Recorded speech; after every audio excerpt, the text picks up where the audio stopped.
Hello everyone, the former time YouTube channel पर आपका स्वागत है। आज मैं लेकर आई हूँ आपके लिए जो 2012-13 में एचटेट का पेपर हुआ था। आज मुफ्टिक पेपर है और इसका first part child development and pedagogy का है। तो चलिए स्टार्ट करते हैं। फर्स्ट क्वेश्चन है, सृजनात्मक चिंतन सदैव होता है। तो सृजनात्मक चिंतन होता है रचनात्मक हमेशा। तो सेकंड ऑप्शन हमारा राइट होगा। इसमें जो ये निशान लगा रखे हैं ये कन्फर्म नहीं है कि यही ठीक है, क्योंकि ये जिसका पेपर है ये उसने लगा रखे निशान। एक अभिप्रेरित बालक निम्न में से कौन सा गुण प्रदर्शित नहीं करता। तो समूह से लगाव नहीं प्रदर्शित करता, बाकी सीखने की इच्छा, सीखने में आवेष्टन, आकांक्षा स्तर तीनों ही उसमें होते हैं, लेकिन समूह से लगाव नहीं होता। अगला क्वेश्चन है, एक शिक्षक को विद्यार्थियों की तत्परता स्तर को बढ़ाना है, ऐसा करने के लिए सबसे अच्छा तरीका कौन सा है। तो इसमें विशेष प्रकरण से संबंधित सृजनात्मक क्रियाकलाप को कक्षा में संगठित करवाकर, कक्षा में एक इंडोर गेम आयोजित करवाकर, कहानी कथन विधि द्वारा, कक्षा के किसी एक विद्यार्थी द्वारा नियंत्रण करवाकर। तो और भी ऑप्शन ठीक है, लेकिन इनमें सबसे अच्छा तरीका पूछ रखा है, तो इसमें फर्स्ट ऑप्शन हमारा राइट ऑप्शन होगा। क्वेश्चन नंबर 4 है, पियाजे के संज्ञानात्मक विकास के सिद्धांत की मूर्त संक्रियात्मक अवस्था निम्न योग्यता द्वारा लक्षित नहीं होती। तो ये नहीं होती मानसिक द्वंद्व से। ऑप्शन नंबर सेकंड हमारा राइट आंसर है। फिफ्थ क्वेश्चन है, सीखने का वह सिद्धांत जो केवल अवलोकित व्यवहार पर निर्भर है, सीखने के ये किससे निर्भर करता है, ये व्यवहारात्मक सिद्धांत से जुड़ा है। ऑप्शन नंबर थर्ड इसका राइट आंसर होगा। अगला क्वेश्चन है, एक अच्छा विद्यालय निम्न में से किससे बचता है। तो एक अच्छा विद्यालय लैंगिक पक्षपात से बचता है। ऑप्शन नंबर थर्ड हमारा राइट है। निम्न में से कौन सतत एवं व्यापक मूल्यांकन का भाग नहीं हो सकता। संचित अभिलेख, दत्त कार्य, एनकाडोटल रिकॉर्ड, ये तीनों तो होते हैं, लेकिन अभिभावक शिक्षक बैठक जो पेरेंट्स टीचर मीटिंग होती है वो नहीं है। तो ऑप्शन नंबर थर्ड हमारा राइट है। विशेष आवश्यकता वाले विद्यार्थियों की मांग को पूरा करते हुए आप किस प्रकार पढ़ाएंगे। तो हम सभी विद्यार्थियों के लिए क्रियाकलाप आयोजित कराकर, परंतु विशेष आवश्यकता वाले विद्यार्थियों पर ध्यान केंद्रित करते हुए आगे हम पढ़ाएंगे। तो ऑप्शन नंबर थर्ड हमारा राइट है। 9 क्वेश्चन है, बालक का सामाजिकरण किससे संबंधित नहीं है। तो जो बालक का सामाजिकरण है आधारभूत मूल्यों को परिवर्तित करने से भी है, औपचारिक तथ्यों को प्रदर्शित करने में भी है, आदर्श आकांक्षाओं को गंभीरता से लेने में भी है, लेकिन वह प्रक्रिया जो तुरंत हो जाती है इससे नहीं है। ऑप्शन नंबर सेकंड हमारा राइट है। डिस्ग्राफिया मुख्यतः किस कठिनाई से जुड़ा है। तो डिस्ग्राफिया लिखने से संबंधित है और पठन से संबंधित कठिनाई को कहते हैं डिसलेक्सिया। तो इस क्वेश्चन का आंसर होगा ऑप्शन नंबर 2। 11th क्वेश्चन है, कोलबर्ग के नैतिक विकास के सिद्धांत एवं उसकी विभिन्न सत्रों के अनुसार निम्न में से कौन सा सोपान उनके द्वारा प्रतिपादित नहीं है। तो जो आत्म केंद्रित निर्णय है ये भी है, परस्पर एक रूप अभिमुखता भी है, सामाजिक अनुबंध विधि सम्मत अभिमुखता भी है, लेकिन व्यक्तिगता व विनिमय अभिमुखता ये नहीं है। तो ऑप्शन नंबर थर्ड हमारा राइट होगा। 12 क्वेश्चन है, श्रीमती कुमार का पहला बच्चा 10 महीने में चलने लगा और उनका दूसरा बच्चा 12 महीने का है और अभी भी नहीं चल रहा, वह दुखी या चिंतित नहीं है, क्यों। क्योंकि जो 12 महीने का बच्चा है वो भी उस स्टेज से नहीं निकला है जिसमें बच्चे चलते हैं, तो इसलिए वो दुखी नहीं है। तो इसमें सही होगा, वह जानती है कि चलने के विकास के लिए वह भी सामान्य समय बंध के अंदर है। तो ऑप्शन नंबर 4 इसका राइट आंसर होगा। क्वेश्चन नंबर 13 है, विकास की कौन सी अवस्था तूफान एवं तनाव की अवस्था होती है। तो जो किशोरावस्था होती है उसे तनाव एवं तूफान की अवस्था कहा जाता है। Option number third. अगला क्वेश्चन है, निम्न में से कौन सा कथन समझ के लिए। तो विद्यार्थियों से किसी घटना या प्रत्यय को उनके अपने शब्दों में व्यक्त करने को कहना, यह भी समझ के लिए शिक्षण को प्रदर्शित करता है। विद्यार्थियों को किसी नियम की कार्य प्रणाली उदाहरण देते हुए समझाना, यह भी ठीक है। विद्यार्थियों को सामान्यतः समानता व असमानता देखने तथा समरूपता उत्पन्न कराने में मदद करना, यह भी है, लेकिन विद्यार्थियों को विलगित तथ्य तथा प्रक्रियाओं को याद करने के योग्य बनाना, ये नहीं है। तो ऑप्शन नंबर 4 हमारा राइट होगा। क्वेश्चन नंबर 15 है, वंशानुक्रम तथा वातावरण के संबंध तथा का व्यक्ति की वृद्धि पर प्रभाव निम्न में से एक के अनुसार होता है। तो जो वंशानुक्रम और वातावरण का है वो वंशानुक्रम गुणा में वातावरण व्यक्ति को प्रभावित करता है, गुणात्मक संबंध है इनका। ऑप्शन नंबर 4 हमारा राइट होगा। 16 क्वेश्चन है, निम्न में से कौन सृजनात्मकता का एक लक्षण नहीं है? तो लचीलापन, मौलिकता, विस्तारण तो है लेकिन सततता नहीं है। ऑप्शन नंबर 4 हमारा राइट है। कोलबर्ग के नैतिक विकास के सिद्धांत के अनुसार निम्न अवस्था में लोगों की आशा तथा इच्छाएं पूरी करने के संदर्भ में सही या गलत का निर्णय लेता है। तो वो अवस्था तीसरी अवस्था है वो होती है। ऑप्शन नंबर 3 हमारा राइट है। क्वेश्चन नंबर 18 है, कोलबर्ग के अनुसार सही और गलत के प्रश्न के बारे में निर्णय लेने में शामिल चिंतन प्रक्रिया को कहा जाता है। इसे कहते हैं नैतिक दुविधा। ऑप्शन नंबर 2 हमारा राइट है, क्योंकि वह दो चीज सही और गलत के बीच में चिंतन प्रक्रिया है ये। अनुवांशिकता को एक, तो इसे क्या कहा जाता है? एक स्थायी सामाजिक संरचना माना जाता है। ऑप्शन नंबर 4 हमारा राइट है। क्वेश्चन नंबर 20 है, शिक्षक के व्याख्यान की गति विद्यार्थियों के कार्य के ज्ञान को बाधित कर सकती है यदि वह अत्यधिक तेज या अत्यधिक धीमी है। इससे बचने के लिए शिक्षक को क्या नहीं करना चाहिए? तो इससे शिक्षक को नई सूचना को प्रस्तुत करने के लिए तेज गति के व्याख्यान का प्रयोग नहीं करना चाहिए। इसका प्रयोग करना चाहिए, इसमें ये दे रखा है, लेकिन तेज गति का व्याख्यान का प्रयोग नहीं करना चाहिए। ऊपर नहीं पूछ रखा है, तो ऑप्शन नंबर 2 हमारा राइट होगा। आर.बी. कैटल की तरल बुद्धि तुल्य है। तो जो आर.बी. कैटल की तरल बुद्धि है वो वंशानुगत कारकों के है। Option number 1। 22 क्वेश्चन है, फ्रॉइड के विकास अवस्थाओं के अनुसार किस अवस्था को प्रारंभिक विद्यालय आयु समझा जाता है? तो जो अव्यक्त अवस्था होती है, ऑप्शन नंबर 3, उसे कहते हैं प्रारंभिक विद्यालय आयु। क्वेश्चन नंबर 23 है, स्वयं की भावनाओं तथा संवेगों को नियंत्रित करने से संबंधित बुद्धि को क्या कहा जाता है? तो इसे कहते हैं अंतर्वैयक्तिक बुद्धि। Option number 2। 24 क्वेश्चन है, प्रत्येक अधिगमकर्ता अद्वितीय होता है, अर्थात कोई भी दो अधिगमकर्ता उनकी योग्यताओं, रुचियों तथा कौशलों में समान नहीं होते। तो ऑप्शन नंबर 1 हमारा राइट होगा। शिक्षा को बाल केंद्रित शिक्षा माना जाता है कब? जब बालक की मांग, रुचि और अभिव्यक्ति को प्राथमिकता दी जाए। ऑप्शन नंबर 2 हमारा राइट होगा। विशेष अवधि के दौरान विकास प्रगति करता है लेकिन इस अवधि में समायोजन के लिए विराम करता है। यह विकास के निम्नलिखित किस नियम को अनुसरित करता है?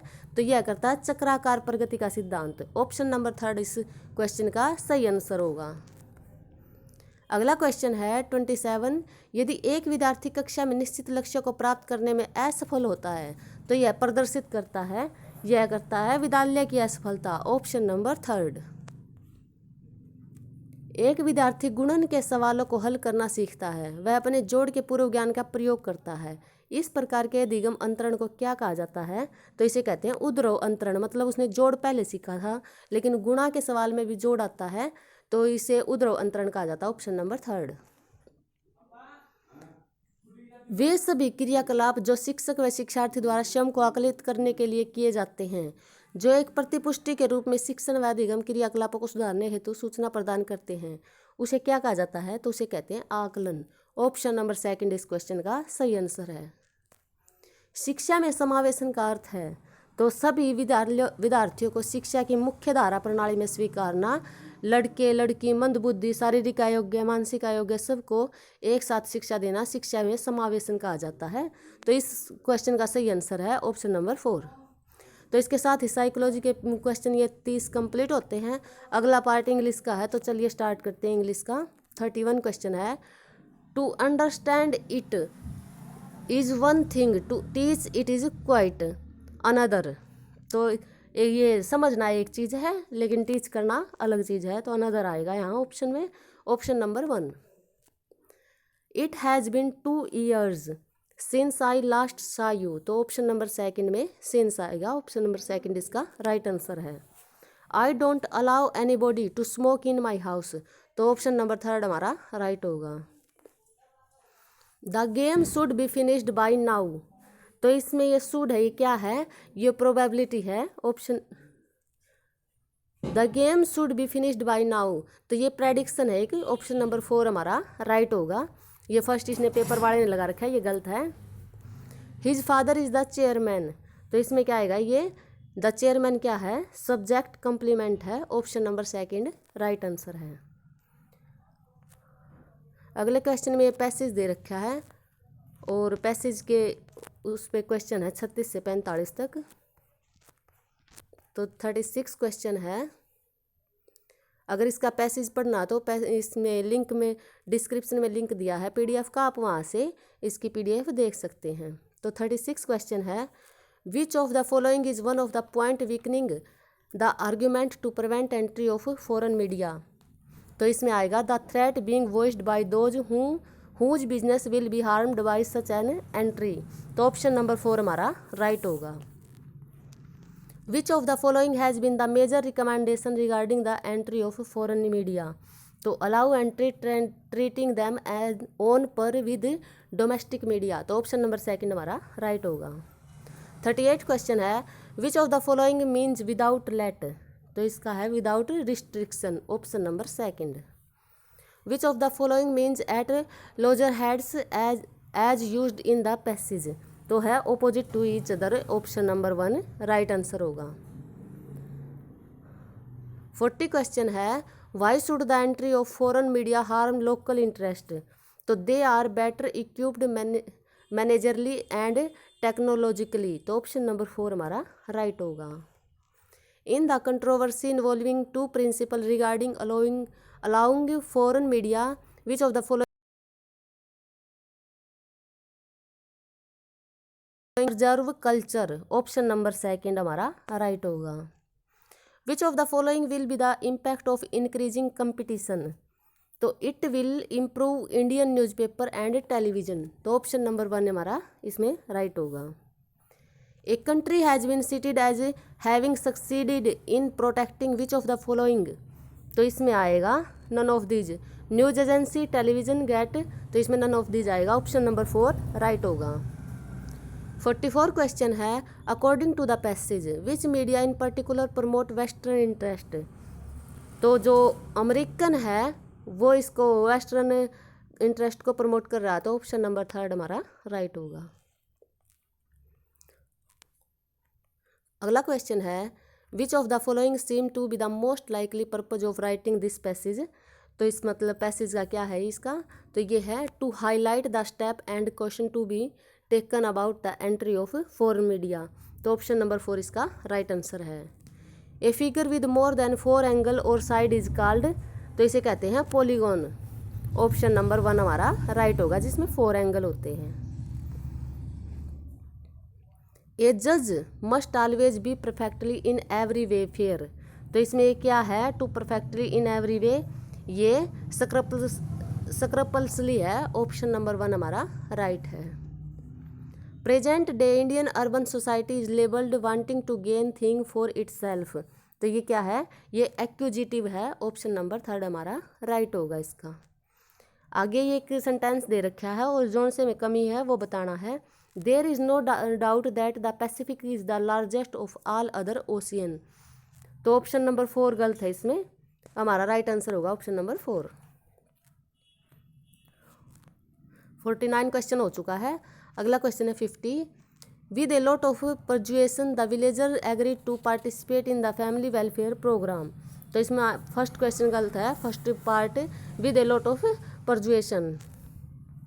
51 क्वेश्चन है, the main purpose of teaching aids in the English classroom is to provide vicarious experience. तो ऑप्शन नंबर 2 हमारा राइट होगा। Can you lift this box can you lift this box what does the underline auxiliary can suggest. तो इसमें can क्या है, ये ability है। Option number 3 can या एबिलिटी के रूप में प्रयोग हुआ है। Choose the word of meaning which is opposite to रिफल्जेंट। तो रिफल्जेंट का मतलब होता है प्रकाशमान, तो ऑपोजिट इसका हो गया डिम। ऑप्शन नंबर 2 हमारा राइट है। Keep the ball rolling the underline word is. तो रोलिंग क्या है यहाँ, ये प्रेजेंट पार्टिसिपल है। ऑप्शन नंबर 1 हमारा राइट है। Choose the correct indirect form of the sentence. The man said let me have the first chance. तो the man proposed that he should have the first chance. तो इसमें direct speech होगी इसकी option number first. 55 question हो चुका है। अगला question 56 है। Communicative competence is an ability to, तो ये क्या है, express one's intended meaning clearly, तो ऑप्शन नंबर सेकंड हमारा राइट है। Choose the misspelt word, तो इसमें मिस स्पेल्ट वर्ड है सीज, SEIZ, ये स्पेलिंग होती है, इन्होंने IE को बदल दिया है, ऑप्शन नंबर 4 हमारा राइट है। When a teacher established a direct association between English word and its meaning, he used, इसमें ये कह रहा है कि अपनी खुद की लैंग्वेज और इंग्लिश दोनों को यूज कर रहा है, तो वो कौन सा मेथड अपना रहा है, वो बाइलिंगुअल मेथड अपना रहा है, दोनों ही लैंग्वेज प्रयोग करके, तो ऑप्शन नंबर 3 हमारा राइट होगा। In communicative approach to English the focus is on the message, option number second. They make him the chairman every year, तो ये क्या है चेयरमैन, द चेयरमैन, ये ऑब्जेक्ट कंप्लीमेंट है, ऑप्शन नंबर 4 हमारा right है। इसके साथ ये इंग्लिश के 30 क्वेश्चन कंप्लीट होते हैं। अगला पार्ट हिंदी का है, तो चलिए जल्दी से उसको भी स्टार्ट करते हैं। 61 क्वेश्चन है।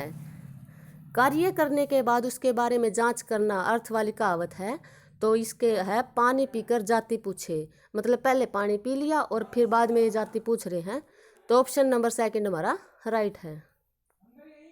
निम्न में से शुद्ध शब्द पहचानिए, तो इसमें शुद्ध शब्द अभ्यंतर भी शुद्ध है, जिजीवसा भी, एक तारा भी, लेकिन कार्यकारिणी गलत है, इसमें क्वेश्चन ही गलत पूछ रखा है इन्होंने, अशुद्ध शब्द पूछना था, तो इसके 2, 3, 4 तीनों ही ऑप्शन ठीक हैं।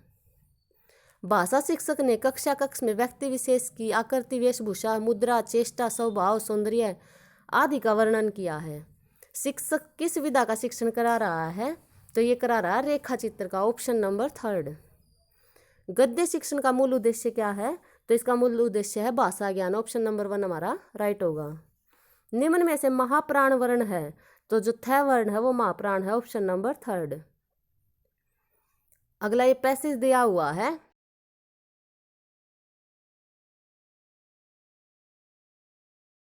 क्या है, तो मनुष्य को उदात्त बनाना, ऑप्शन नंबर 3 हमारा राइट है।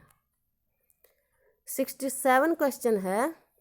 लेखक ने वर्तमान को कठिन समय क्यों कहा है, क्योंकि संकीर्ण स्वार्थों ने मनुष्य को अंधा कर दिया है, तो इसका ऑप्शन नंबर 4 हमारा राइट होगा। अगला क्वेश्चन है, वाग्जाल का तात्पर्य है अलंकृत भाषा युक्त रचना, तो ऑप्शन नंबर सेकंड हमारा राइट है। लेखक के अनुसार दृष्टा किस गलती को समझते हैं, तो स्वार्थपूर्ण नीतियों को, निस्सारता को, ऑप्शन नंबर 1 होगा राइट आंसर। आज बड़ी समस्या क्या है, अच्छी बात को सुनने और मानने के लिए मनुष्य कैसे तैयार किया जाए, ये आज की सबसे बड़ी समस्या है, तो इस पैसेज के अनुसार इसका सेकंड ऑप्शन राइट ऑप्शन होगा। अधोलिखित लोकोक्ति का सही अर्थ बताए। आए थे हरि भजन ओटन लगे कपास, तो इसका मतलब है बड़ा लक्ष्य निर्धारित करके छोटे कार्यों में लग जाना, ऑप्शन नंबर 3 हमारा राइट होगा। 71 क्वेश्चन हो चुका है। अगला क्वेश्चन 72 है। अधोलिखित विलोम शब्द युग्मों में कौन सा सही नहीं है, तो प्रसारण का संकुचन होता है, ओजस्वी का निस्तेज होता है, देहाती का शहरी होता है, लेकिन विज्ञ का अनभिज्ञ होता है, सविज्ञ लिख रखा है, तो ये ऑप्शन नंबर गलत 3 है। अक्षौणी की संधि विच्छेद, तो अक्षय विसर्ग संधि, अक्षय प्लस ऊहनी, ऑप्शन नंबर सेकंड हमारा राइट होगा, ए प्लस ओ बन जाएगा। निम्न में से किस शब्द में प्रत्यय का प्रयोग नहीं हुआ है, तो रटंत में प्रत्यय का प्रयोग नहीं हुआ है, ऑप्शन नंबर सेकंड। निम्न में से अशुद्ध वाक्य पहचानिए। वह अपना चश्मा भूल गया, शुद्ध है। पिताजी ने मुझसे कहा, ये गलत है। तुम तो अपना काम करो, ये बिल्कुल सही है। ये सच्चे इंसान है, ये भी ठीक है, तो ऑप्शन नंबर सेकंड हमारा राइट होगा। निम्न में से सकर्मक क्रिया कौन सी है, तो पीना सकर्मक क्रिया है, जिसका क्रम फल कर्ता के ऊपर पड़े उसे सकर्मक क्रिया कहते हैं। अंतर अनंतर शब्द युगम का सही अर्थ चुनिए, मतलब अंतर का क्या अर्थ होता है और अनंतर का, तो अंतर का भेद होता है और अनंतर का होता है बाद में, तो ऑप्शन नंबर 1 हमारा राइट होगा। 78 क्वेश्चन है। ए उपसर्ग के प्रयोग से बना शब्द, तो जो अवेतनिक है वो ए उपसर्ग से बना हुआ है, तो हमारा ऑप्शन नंबर से 3 राइट होगा। ये ऊपर वाले अन से बने हैं। हिंदी शब्दकोश के अनुसार संतान, सकल, सचत, सचल सक्षम शब्द का सही क्रम बताइए। तो इसका सही क्रम है पहले संतान, फिर सकल, फिर सक्षम, फिर सचल। तो ऑप्शन नंबर 4 हमारा राइट होगा। यस प्लस दा का संधि युक्त पद क्या है? तो ये एक विसर्ग संधि है जिसमें विसर्ग और आगे द है तो ओ बन जाएगा, यस प्लस दा यशोदा। ऑप्शन नंबर 2 हमारा राइट होगा। निम्न में से भाषिक सहवर्ती क्रिया नहीं है। तो जो अनुलेख है वो भाषिक सहवर्ती क्रिया नहीं है, बाकी अंताक्षरी, आद्याक्षरी, कविता पाठ हैं। ऑप्शन नंबर 2 हमारा राइट होगा। निम्नलिखित में से द्विगु समास का उदाहरण बताइए। तो द्विगु समास होगा त्रिभुवन, 3 है भुवन जिसके। ऑप्शन नंबर 1 हमारा राइट है। त्रिनेत्र, एक दंत, दशानन ये है तो इनमें गिनती तो है फर्स्ट में, लेकिन ये एक क्रमधारी या बहुवीरी समास है, क्योंकि त्रिनेत्र शिव को कहते हैं, एक दंत गणेश जी को कहते हैं और दशानन रावण को कहते हैं। तो इनका अर्थ कोई तीसरा बन रहा है, तो ये द्विगु समास में नहीं आते। उच्च प्राथमिक स्तर पर व्याकरण शिक्षण की उपयुक्त प्रणाली क्या है? तो आगमन निगमन प्रणाली उपयुक्त प्रणाली है। ऑप्शन नंबर 4 हमारा राइट होगा। भाषा शिक्षण का आदर्श वातावरण है, तो यह है विद्यार्थियों को अभिव्यक्ति की भरपूर अवसर देना। ऑप्शन नंबर 1 हमारा राइट होगा। अगला क्वेश्चन 85 है, वाक्य शिक्षण के लिए यह आवश्यक है कि छात्रों को वाक्य गठन की सामान्य बातों से भली भांति परिचित करा दिया जाए। अर्थ अथवा भावद्योतन किस दृष्टि से वाक्य कितने प्रकार के होते हैं? तो इसके हिसाब से 8 प्रकार के होते हैं। ऑप्शन नंबर 4 हमारा राइट है। निष्प्रय का अर्थ है जो इच्छाओं से रहित हो। ऑप्शन नंबर 2 हमारा इसमें राइट है। निम्न में से हाथी का पर्याय क्या है? तो हाथी का पर्यायवाची होता है कुंजर। ऑप्शन नंबर 2 हमारा राइट है। वीर का स्त्रीलिंग क्या है? तो वीर का है वीरांगना। Option number 3। युद्ध की इच्छा रखने वाले को क्या कहते हैं? तो इसे कहते हैं युयुत्सु। ऑप्शन नंबर 1 हमारा राइट है। निम्न में से तत्सम शब्द है, तो जो अखिल शब्द है वो तत्सम शब्द है। ऑप्शन नंबर 4 हमारा राइट है। तो ये था HTET 2012-13 का फर्स्ट पार्ट। इसकी PDF का लिंक डिस्क्रिप्शन में है, आप वहाँ से इसकी PDF ले सकते हैं। और इसका जो सेकंड पार्ट है उसका लिंक भी डिस्क्रिप्शन में दिया गया है, आप वहाँ से इसका सेकंड पार्ट देख सकते हैं। आशा करती हूँ आपको ये वीडियो पसंद आई होगी। Thank you.